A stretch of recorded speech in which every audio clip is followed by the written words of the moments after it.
In this leadership position, if you have decided to do what is wrong, then you will face the law.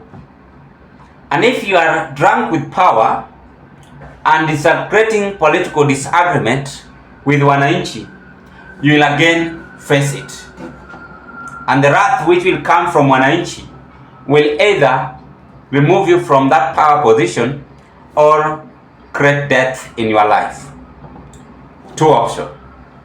As we speak, Benin president has been overthrown by the military.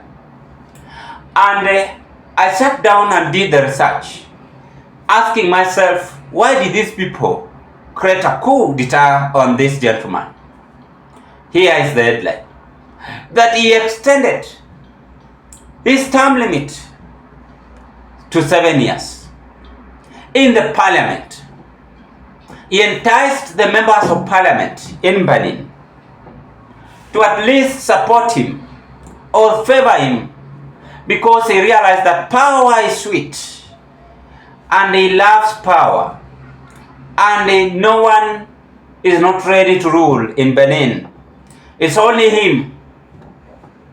That is how he thought, not knowing that the military were watching, wananchi were watching, and now the result is that he has been overthrown. I am seeing Africans waking up from their slumbers. Africans are saying enough is enough. This is not the first African president to be overthrown. We have seen several of them. We have seen majority of them. And the main reason why these people are being overthrown is because after they have made themselves in the office, they want to make themselves to be worshipped.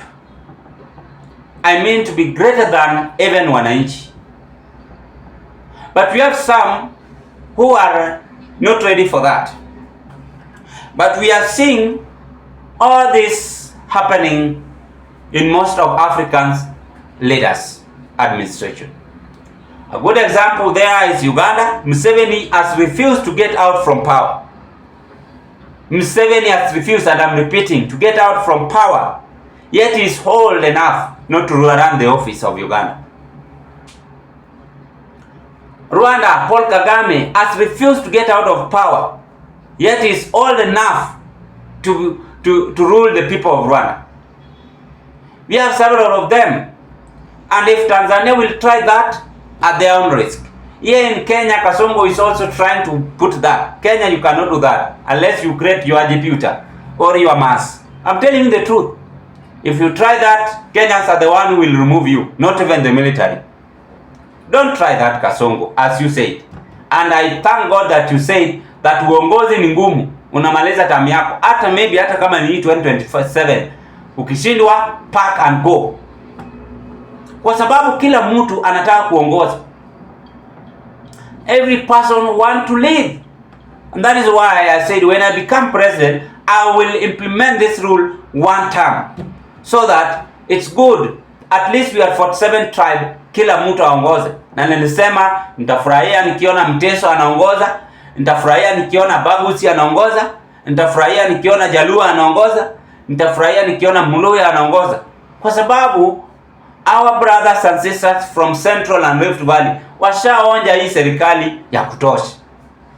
Si ni ukweli? Nyinyi pia mtu support. Kama ni Mkamba anataka kuvai for presidency, let us all turn out in large numbers and vote for him. Afanyie Wakamba kazi, afanyie kila mtu kazi. Na ikuwe ya amani, na ikuwe ya heshima. Hii mambo ya kuongeza mtu anakaa 10 years baada anataka kukaa, baada anataka kuongoza kama Moi, haifai. Hiyo hapana. Hiyo hapana. So this Benin president, I can say he was not understanding himself. He was not understanding himself. Now I think almost all African leaders, they are not wise enough. They are not wise enough. In fact, wakishaingia hapo Kenya wanafikiria ni kuextend term, lakini kazi hakuna na kuiba mali ya wananchi.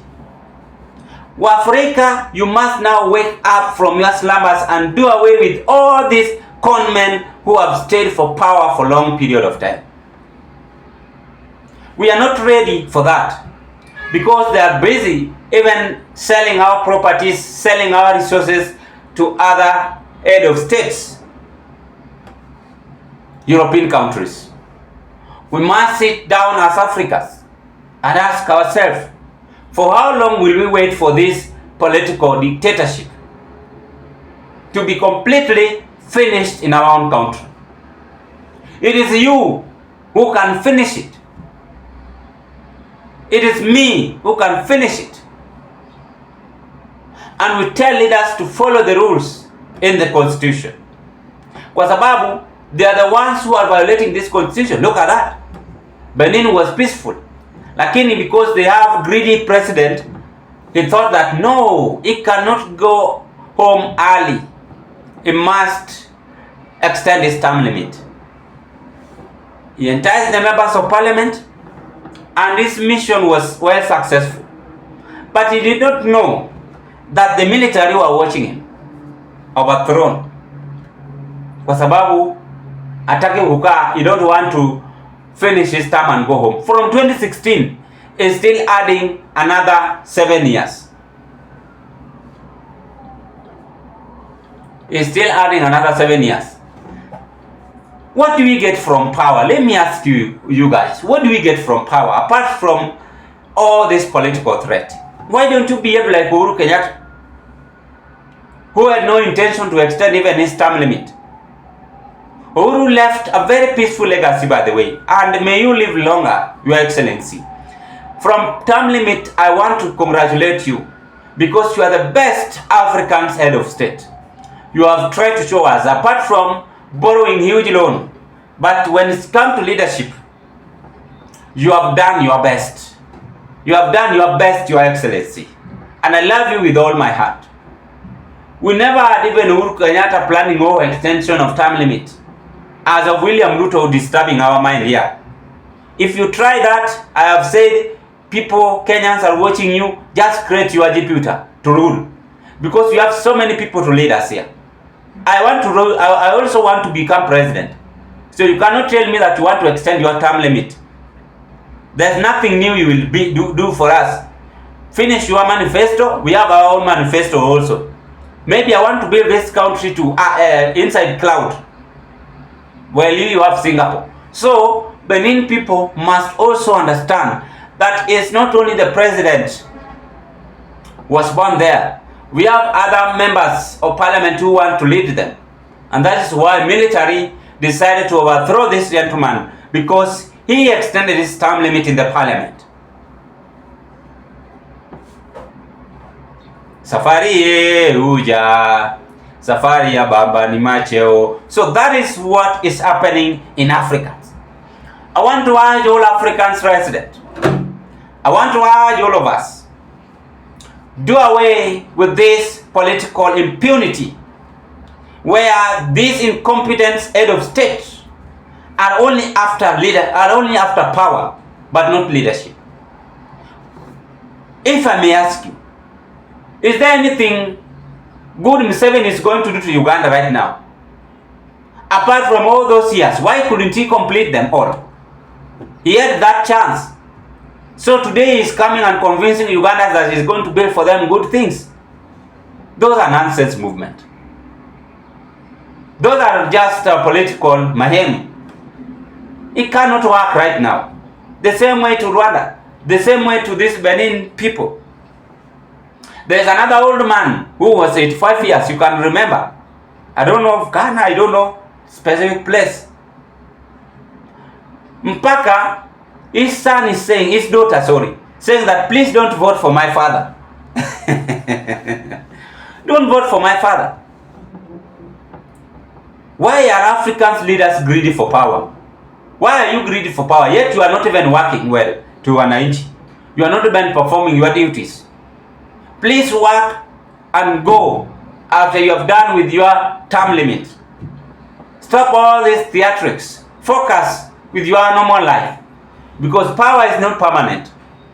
Did you even hear someone buried because someone did not die because he ruled for 70 years? Nobody. You will die even in that powerful position. In fact, if it is good, put it to be 5 years enough. Kidogo, so that each and every person at least to enjoy.